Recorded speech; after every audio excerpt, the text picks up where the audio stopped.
Et comme prévu, on se retrouve avec Julien Carrette, l'un des organisateurs de la Kinocéenne. Elle se déroulera ici le 24 juin à Saint-Quay-Portrieux. Bonjour. Bonjour. Alors dans ce cadre magnifique, vous avez créé la Kinocéenne. Quel est le principe de cet événement? Il y a beaucoup de courses aujourd'hui qui existent, y compris des courses féminines. Nous, l'idée, ce qu'on a cherché à faire, c'est de fédérer en fait des personnes, c'est-à-dire leur demander au moment où elles s'inscrivent à la course, en fait, de dénoncer une cause en fait qu'elles souhaiteraient défendre, pour laquelle elles souhaiteraient courir. Et l'idée, c'est que les personnes qui s'inscrivent à la suite, leur suite, en fait, puissent s'inscrire pour la même cause et courir pour la même cause. Donc de créer du lien? Créer du lien, c'est exactement en fait vraiment le leitmotiv, j'ai envie de dire, de la course. Créer du lien, c'est vraiment ce qui nous motive tous.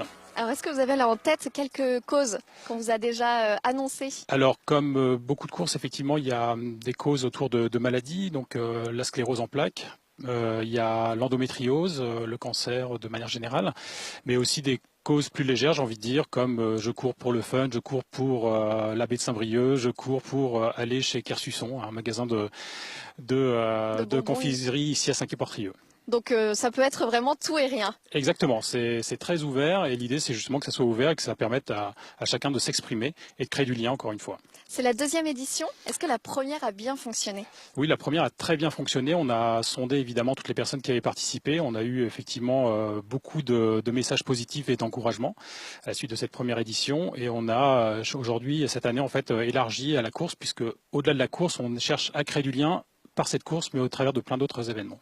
Alors si j'ai bien compris, c'est le groupe qui va réunir le plus de personnes, ou du moins qui aura créé le plus d'enthousiasme derrière sa cause, sera cause principale l'année prochaine, c'est ça? Exactement. Donc l'an dernier, par exemple, la cause, les personnes qui ont couru pour la sclérose en plaques ont réussi à créer une forme d'animation sur le village de départ, rassembler un certain nombre de personnes et un maximum de personnes. Et donc on les a élus cause officielle pour cette deuxième édition, ce qui fait qu'une partie des bénéfices leur seront versés.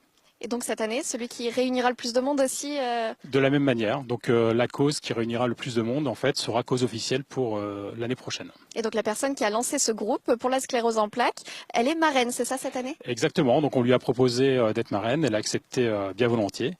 Et la marraine de cette édition, on va justement aller la rencontrer, elle s'appelle Margot Landré. Margot, bonjour.